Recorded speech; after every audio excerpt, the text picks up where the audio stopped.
প্রশ্ন, আমি মাঝে মধ্যে ফজরের নামাজে একটু দেরি হয়। আমি সৌদি আরব থাকি, তো সূর্য উঠে যায়, ওই সময় আমি নামাজ পড়ি, আমার নামাজ কি হবে?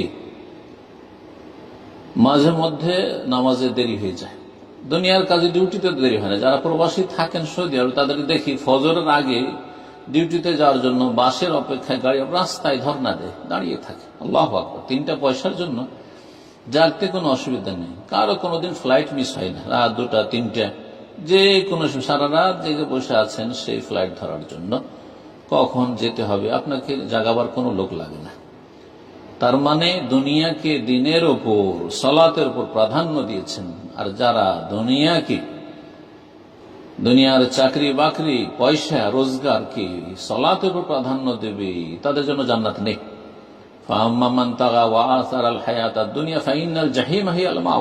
আল্লাহ রাসূল নাজিয়াতে বলছেন, ফাআম্মান তাওয়া, শুনে রাখো, যারা সীমালঙ্ঘন করলো, ওয়া আসার আল হায়াতুদ দুনিয়া, পার্থিব জগৎকে যারা প্রাধান্য দিল, অগ্রাধিকার দিল, ফাইনাল জাহিম হিয়াল মাওয়া, জেনে রাখা উচিত যে তাদের বাসস্থান হচ্ছে জাহান্নাম। জি, আপনি যদি জান্নাতে যেতে চান তাহলে 1 নম্বরে আপনার সালাত, 2 নম্বরে চাকরি ডিউটি। 1 নম্বরে আল্লাহ রাব্বুল ফরজ হক আদায় করা, তারপর 2 নম্বরে দুনিয়ার কাজকর্ম করা, রুজি রোজগার করা। সুতরাং এটা একজন মুসলিমের জন্য মোটেই উচিত নয় যে সে বলবে যে আমার ফজরের নামাজ একটু দেরি হয়। কেন দেরি হবে? আপনি একটু আগে উঠার জন্য আগেই শুয়ে যাবেন, অ্যালার্ম লাগিয়ে রাখবেন, কাউকে বলে রাখবেন। আপনি দেশে আপনার স্ত্রী আছে, তাকে বলবেন যে এই সময়টায় কল দিয়ে আমাকে জাগিয়ে দিবে। বহু তদবির আছে, চেষ্টা যারা করবে তাদের জন্য, যার মধ্যে ইখলাস আছে, যার পরকালের ভয় আছে, যে হাসর মাঠে প্রথম 5 ওয়াক্ত সালাত সম্পর্কে জবাব দিতে হবে, সে অবশ্যই এসব পদক্ষেপ নেবে এবং চেষ্টা রাখবে। আর যে বেপরোয়া, তার পরোয়া নেই, জান্নাতে যেতে পারলেই বাকি, আর না পারলেই বাকি, জাহান্নামে গেলেই বাকি, তার তো জি, তার বলা যাবে না, যা ইচ্ছা তাই করতে পারে সে। ইযা লাম তাস্তাহি ফাসনা মা শি'ত। জি, এইরকম লোকের কোনো ভয়ও নাই, চিন্তা নেই, লজ্জা নেই, সুতরাং যা ইচ্ছা তাই করুক। তারপরে বলছেন যে সৌদি আরব থাকেন, সৌদি আরবে থাকেন, সৌভাগ্য আপনাকে, আল্লাহ এত সুন্দর নিয়ামত দিয়ে সৌদি আরবে থাকছেন, বিনা ভিসায়, ভিসা লাগে না, কিচ্ছু লাগে না, সোজা টান দেবেন মক্কার মদিনা, জিয়ারা করে চলে আসলেন, উমরা করে চলে আসলেন, যে কোনো সময় আপনি যেতে পারেন। বাইরে থেকে লোকজন আসতে পারছেন না, সৌদি আরবে যারা আছেন ঠিকই মক্কা মদিনা যেতে পারছেন যে কোনো সময়। এত বড় নিয়ামত পাওয়ার পরে তৌহিদের দেশে আছেন, সুন্নতের দেশে আছেন, মাশাআল্লাহ। ইসলামিক পরিবেশ যদি পৃথিবীতে কোথাও থাকে তো সৌদি আরবে আছে, আলহামদুলিল্লাহ। যেটুকু আছে আলহামদুলিল্লাহ, অনেক আছে আলহামদুলিল্লাহ। এবং সারা পৃথিবীতে এর নজির কোথাও পাওয়া যাবে না। পৃথিবীতে এমন কোন জমিন নেই যেই জমিন শিরক মুক্ত রয়েছে, মাজার মুক্ত রয়েছে, মূর্তি পূজা মুক্ত রয়েছে, একমাত্র সৌদি আরব ছাড়া। না এখানে মূর্তি পূজা আছে, না মাজার পূজা আছে, কবর পূজা আছে। 2 রকমের শিরকের কোন শিরক এই দেশে নেই আলহামদুলিল্লাহ।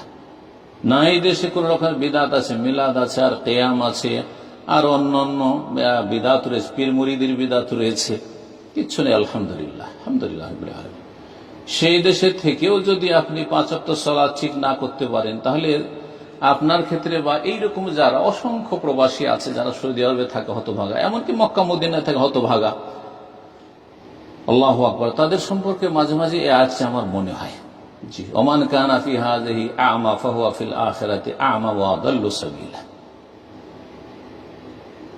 এই আয়াতে আল্লাহ বলতে চেয়েছেন, ওমান কানা ফি হাযিহি আ'মা, কেউ যদি দুনিয়াতে অন্ধ হয়ে থেকে যায়, সঠিক দিন পালন না করে, ফাহুয়া ফিল আখিরাতি আ'মা, তাহলে পরকালে হাসর মাঠে সে অন্ধ হয়ে উঠবে, অন্ধ হয়ে উঠবে, রাস্তা খুঁজে পাবে না জান্নাতের। সামনে অন্ধকারাচ্ছন্ন থাকবে, জি, আলো পাবে না, জ্যোতি পাবে না। ওমান কানা ফি হাযিহি আ'মা ফাহুয়া ফিল আখিরাতি ওয়া আদাল্লু সাবিলা, রাস্তা হারিয়ে দেবে জান্নাতের।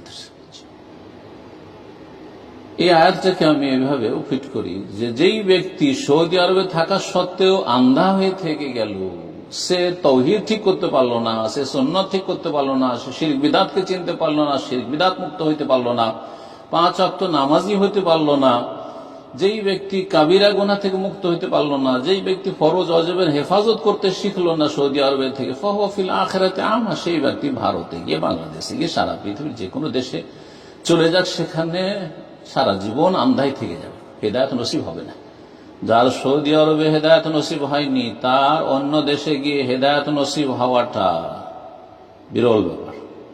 যদি কোথাও হয়ে থাকে কোনো ব্যক্তির, তাহলে আরো বেশি আল্লাহ শুকরিয়া দেখো, আল্লাহ তুমি কত রহম করেছো। আল্লাহ, আমি সঠিক বিষয়টা সৌদি আরবে বুঝতে পারিনি, আমি সৌদি আরবে থেকেছি, তারপরও আমি এই রকমের দিন শেখার ক্ষেত্রে আগ্রহী হয়নি, কিন্তু অন্য দেশে যাওয়ার পর আমার এই চেতনা জেগেছে। আল্লাহর আরো বেশি শুকরিয়া আদায় করবেন। কিন্তু এইরকম লোক পাওয়া বড়ই মুশকিল হয়েছে। এইরকম অনুকূল পরিবেশে, ভালো ইসলামিক পরিবেশে থেকে যদি হেদায়েত নসিব না হয়, 5 ওয়াক্ত নামাজি না হইতে পারেন, তো বাংলাদেশে গিয়ে, ভারতে গিয়ে কি ঘোড়ার ডিম আপনি মুসলিম হবেন। আল্লাহ রাব্বুল আলামিন যেন সমস্ত ফিতনা থেকে বাঁচিয়ে রাখেন প্রতিটি মুসলিমকে, আর প্রতিটি মানুষকে আল্লাহ যেন হেদায়েত নসিব করেন। সবাইকে জান্নাতের পথে চলার আল্লাহ তৌফিক দান করেন।